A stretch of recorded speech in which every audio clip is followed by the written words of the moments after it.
mapapagod pero hindi susuko.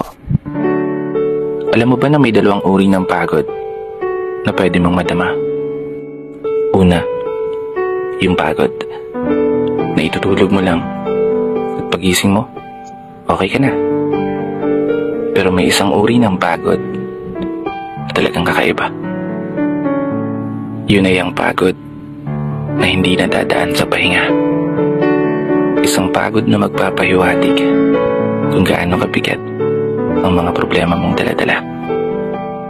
Pagod na magpapanginig ng mga luha sa mata.